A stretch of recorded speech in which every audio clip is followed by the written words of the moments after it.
The actor who played Admiral Ackbar isn't happy about Star Wars: The Last Jedi. No shit.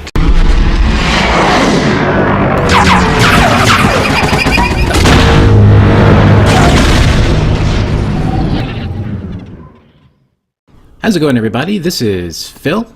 This has been going on for some time now.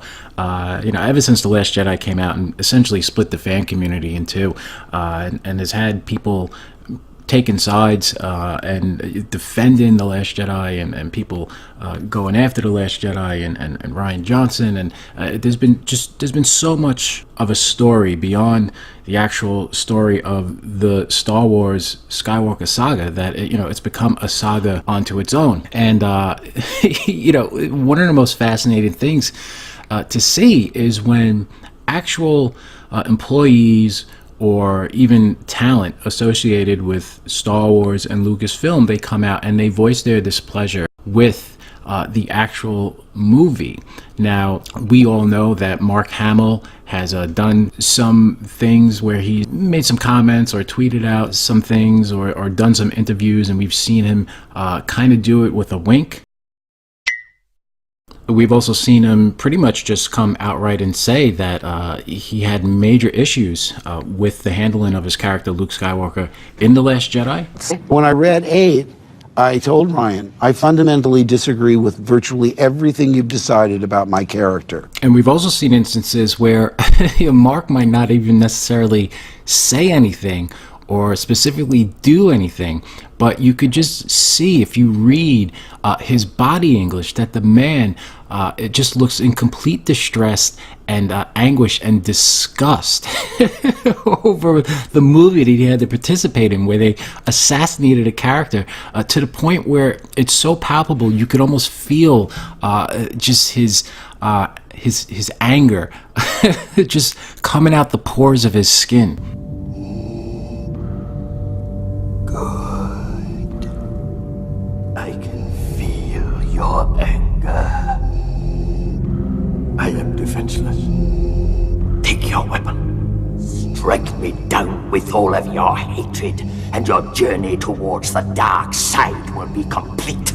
So now, that's Mark Hamill, and God bless him. He's gone back and forth on his opinion of The Last Jedi. Some of that had to do with him probably being pulled aside, and Disney just saying, hey, look, man, we're trying to promote this movie. You're in a contract here. Could you just play ball with us, be a good soldier, get through this? We're trying to sell some movie tickets here and some Blu-rays. Mark's gone back and forth, but you pretty much get the feeling that Mark, being a fan himself, kind of speaks for the fans in a way, and he does feel this sense of responsibility towards the fan community, and I think he went to bat for the fans in the movie. And Rian Johnson essentially said, no, don't worry about that, don't worry about the fans, we got to make this movie for us first and foremost. And look, at the end of the day, Mark said, I'm an actor, I read what's given to me on the script, and I can only fight so much. So we kind of know where Mark's heart is deep down at the end of the day. But anyway, there's been other instances where people associated with Lucasfilm who are talent have come out against The Last Jedi.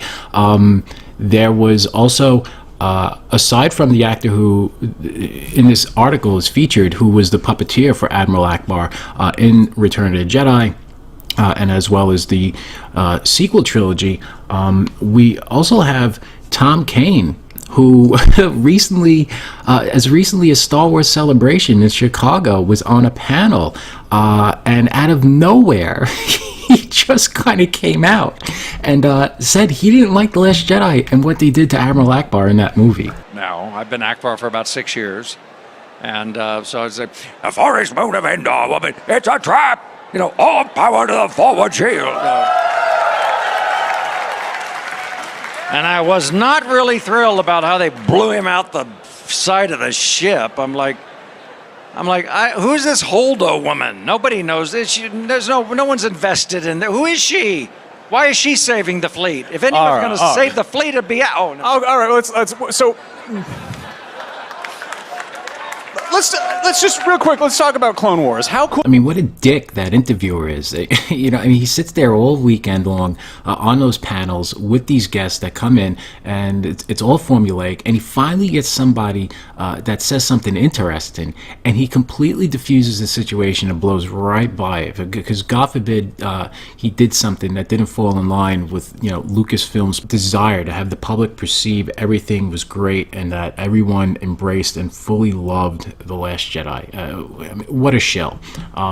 So anyway, as far as Tom Kane is concerned, who is the most recent voice for the character of Admiral Ackbar, and you know, the original voice was of course Eric Bowersfeld, rest in peace, passed away not too long ago.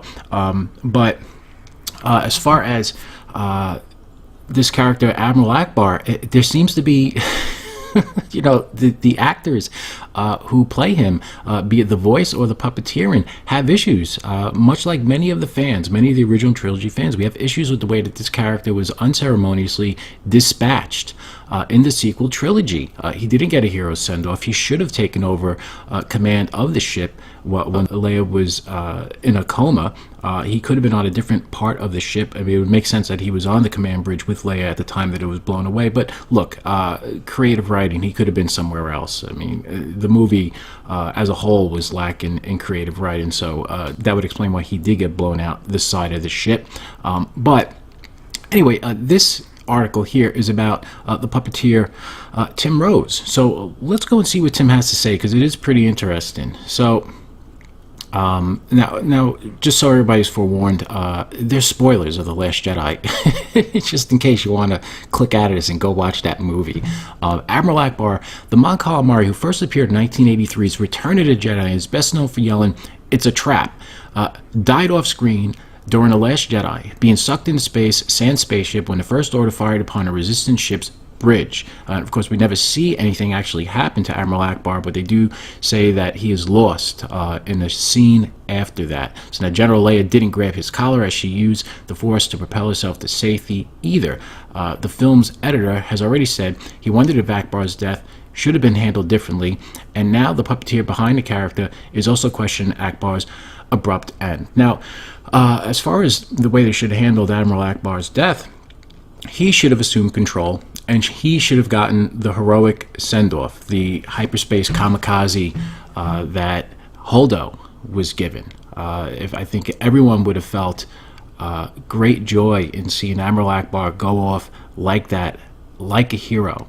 And, you know, that character was robbed because they wanted to put a character in there that nobody liked, who was completely insufferable, who went to great lengths to undermine the character of Poe Dameron, to make him completely marginalized in that movie. And, you know, again, this is why a lot of fans say that there was an agenda pushed in these movies, because when you have nonsensical characters come in that nobody really gives a shit about, and they do it at the expense of other characters that are established, Admiral Ackbar, or in the process of being established and possibly beloved characters like Poe Dameron. I don't think Poe Dameron is a bad character. I think he's just poorly handled, which is pretty much how I feel about the majority of these sequel trilogy characters, with Rey, Poe, Finn, Kylo Ren.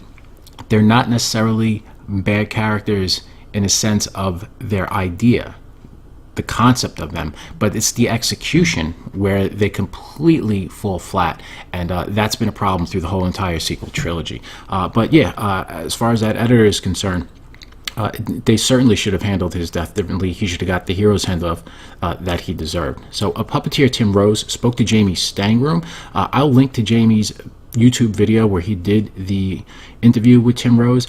He deserves the views. Go over there and check it out. It's a nice 11-12 minute video. Tim Rose seems like a really nice guy, and it's worth the view. Jamie went and got this interview with Tim Rose. He's got some other stories in there as well about Harrison Ford wanted to actually fire him from Return of the Jedi when Tim Rose made fun of him. So go check it out. It's a great interview. But anyway, about his role in The Force Awakens, which was entirely cut out of the picture, and The Last Jedi, which he was hoping would give him something more involving. Upon reading the script, Rose said he thought, oh, Ackbar's going out of the window. Well, that's that then. He was upset, actually in tears, in the suit. After it was a wrap, he said the following about his experience, which we will respond to with the utmost seriousness.